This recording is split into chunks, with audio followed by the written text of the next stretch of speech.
Дорогие друзья, канал «Домашняя кухня» с Аллой приветствует вас. Дорогие друзья, всем привет! К Рождеству и Новому году я вам предлагаю сделать вкуснейшее, замечательное блюдо, очень выгодное. Почему? Потому что оно уже будет сделано полуфабрикатом заранее, и вам останется либо в духовке, либо на сковороде обжарить. Это домашняя колбаса.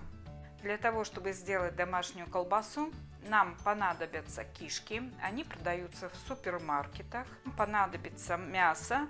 Мне попалась вот такая мясная грудинка, в ней немного сала и побольше мяса. Общий вес мяса составил 2 килограмма 162 грамма. После снятия шкурки примерно 2 килограмма. На этот вес и буду рассчитывать количество соли. Итак, я срезаю шкурку. Грудинка очень мясная, практически сала очень мало.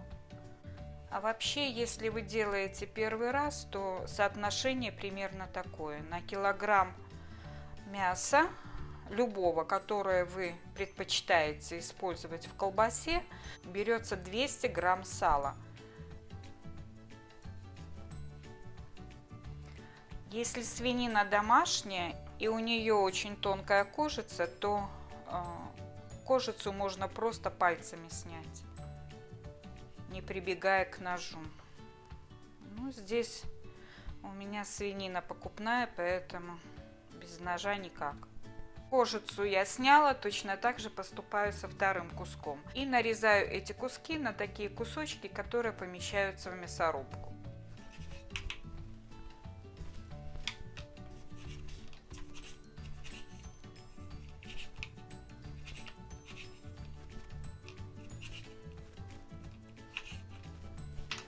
Мясо я нарезала, теперь нам нужно почистить головку чеснока.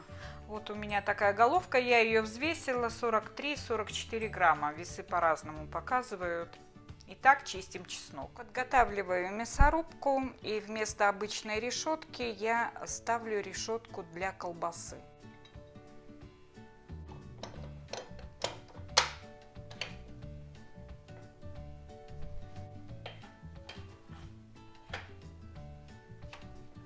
Мясорубка готова, и я начинаю крутить мясо.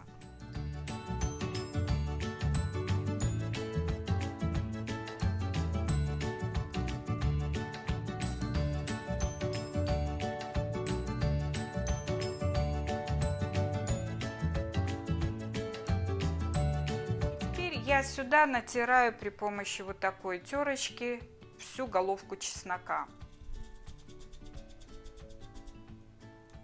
Друзья, вот такая горка чеснока у меня получилась. Сейчас я перемешаю чеснок, соль. 25 грамм я взяла на 2 килограмма без шкурки. Вы помните, мы шкурку снимали. 1,5 чайные ложки кориандра и чайная ложка перца. Кориандр и перец я вместе с небольшим количеством соли от общего количества буду перетирать в ступке, чтобы колбаса была максимально ароматная. Добавляю соль.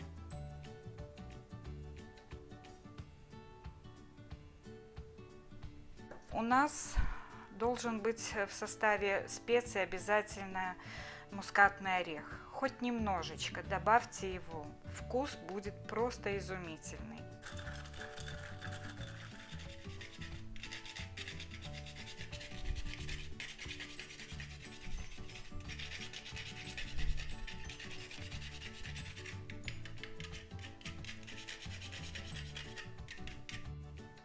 Для того, чтобы было удобно перемешивать фарш, беру большую по объему емкость. При перемешивании фарша обязательно нужно добавить охлажденную воду. На 2 килограмма фарша примерно берем 200 миллилитров очень холодной воды. И перемешивая фарш, вы поймете, достаточно ли этой воды или нужно еще добавить. Мясо очень хорошо впитывает воду, поэтому не пугайтесь этого объема воды.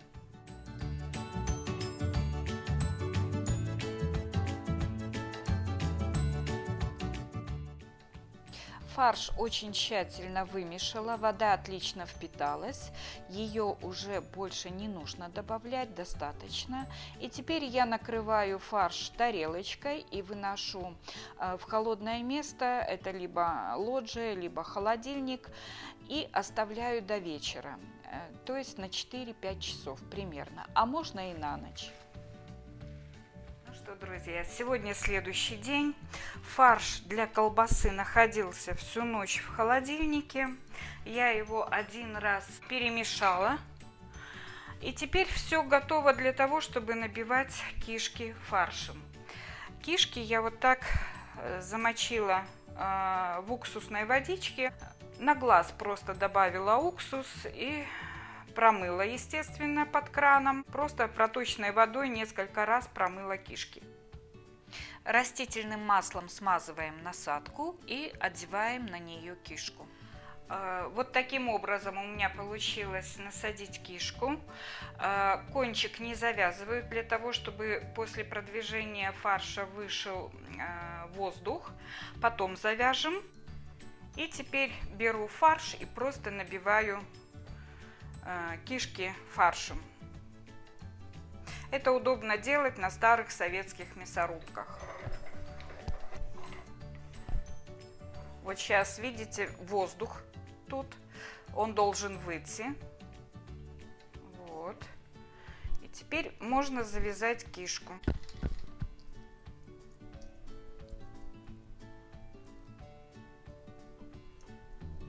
Набиваем фаршем неплотно, для того, чтобы кишка в процессе тепловой обработки не лопнула.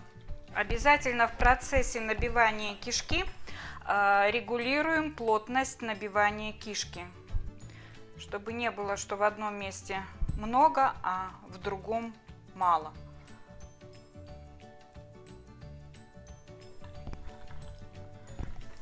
Друзья, вот тут у меня появилось место разрыва кишки. Значит, я отрезаю кишку в этом месте и начинаю новый виток колбасы.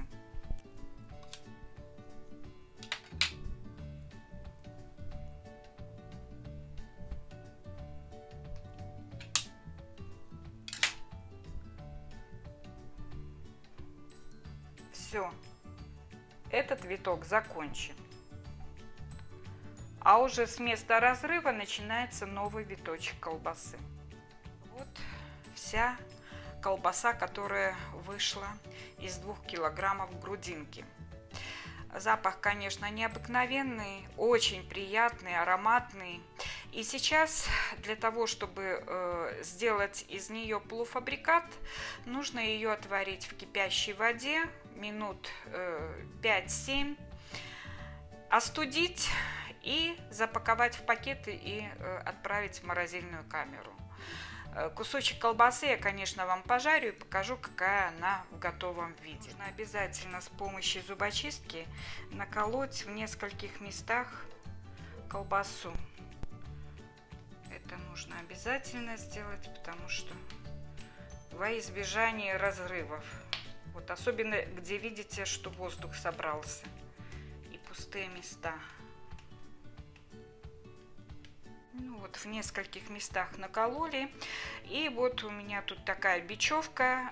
Разрезаю на маленькие кусочки и уже формирую кольца колбасы, какие мне нужно по размеру.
Колбасу можно приготовить двумя способами. Запечь в духовке или вот так, как я, сначала отвариваем в кипящей воде, а потом обжариваем на сковороде на сливочном масле и на растительном масле. Колбасу обжариваю под крышкой с каждой стороны по 5 минут. Ну что, друзья, колбаса готова. Отрежу нитки.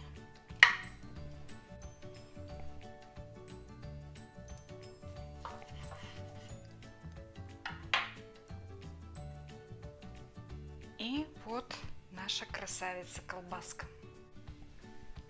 Гарнируем тарелочку.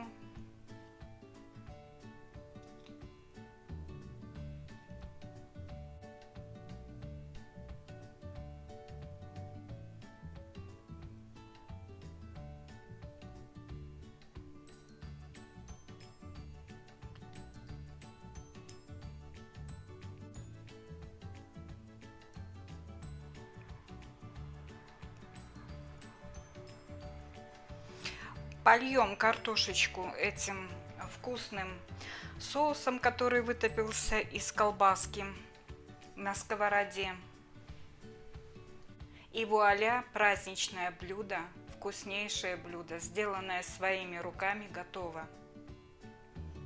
Сейчас попробую колбаску.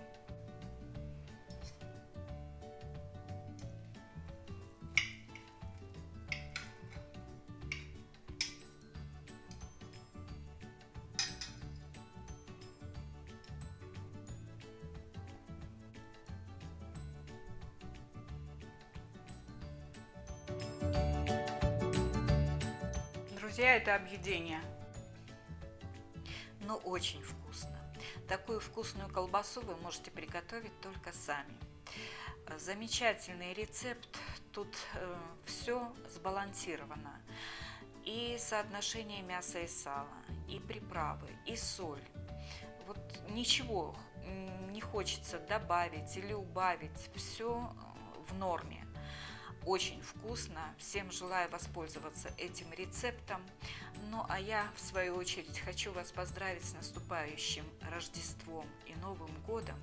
От всей души вам пожелать всем крепкого здоровья, исполнения ваших добрых и светлых заветных желаний.